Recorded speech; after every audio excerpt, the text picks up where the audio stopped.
Hey guys, what's up? I'm Jody with Board Game Perspective. So today we're taking a look at Ripple Rush, a small flip and write game published by Stronghold Games, and it plays 1 to 5 players in around 15 minutes. So in this game, you're going to be flipping over a card and writing down a number on your score sheet, trying to unlock row bonuses, and also trying to create the longest chain of numbers to score the most points. So let's see how this game is played.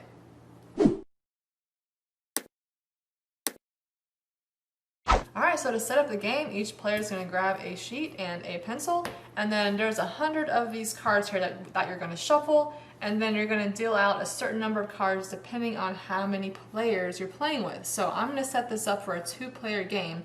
So for 2 players, you're only going to play with 40 cards. So you're going to grab out 40 cards, which I had already figured that out. So these are 40 cards here, and then the rest of the cards go back to the box. And then there's also these gold cards, which we'll go over a little bit later.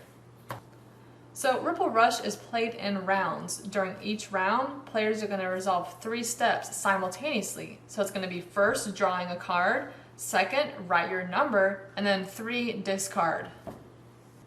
Alright, so the first step is drawing a card. So each player is going to draw a card and place it out in front of them, like this. So next, each player is going to write down their number. So this player drew an 18. Now they have to write down the number in the same column as the shape and color shown here. So they would have to write down the number 18 in this column right here. So the trick is that this number has to be higher than any numbers below it, and also this number has to be lower than any numbers above it. So in other words, it has to be the numbers have to be in ascending order from the bottom of the column up. So for example, this player will put their 18, we'll put it right there.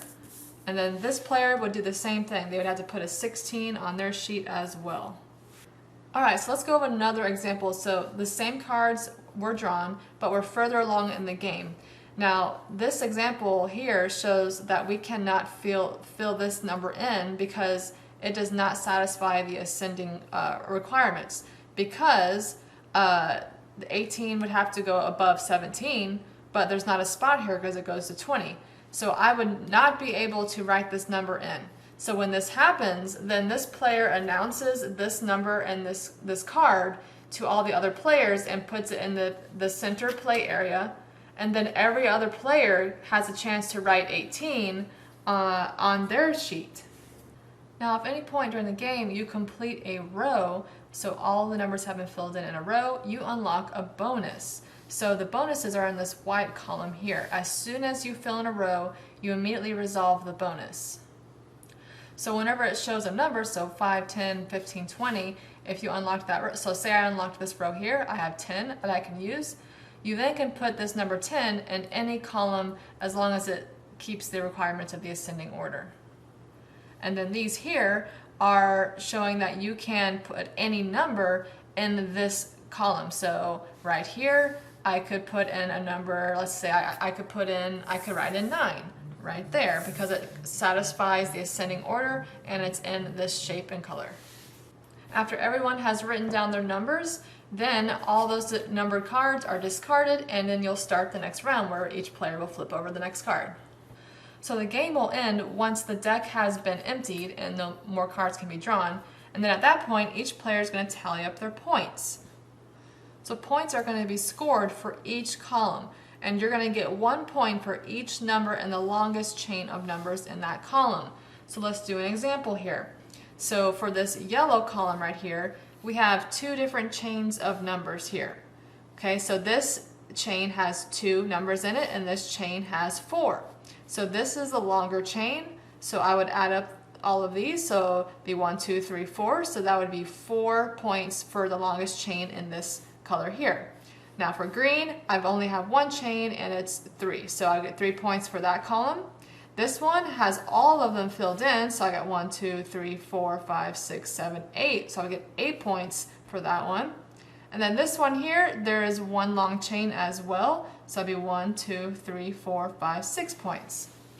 Now if you were playing with the gold cards, you would have set 2 out in the common area at the beginning of the game. Now at the end of the game, you can score 3 points per card depending if you satisfied the card. So this pretty much is just showing a row being filled. So if each person filled in that row for each of these cards, then you would get 3 points per card. So let's do an example here. So this player filled in the entire row here, and that matches that one. So they would score 3 points for this card. And then they also filled in the entire row for matching this one here. So they would get 3 points for that one as well. So after everyone tallies up their points, the player with the most points is the winner. Alrighty, so that is Ripple Rush. Go ahead and leave a comment down below if you have any questions about this game or have any thoughts in general about this game. And as always, if you want to help us out, go ahead and hit that subscribe button and like this video. And until next time, guys, thanks for watching.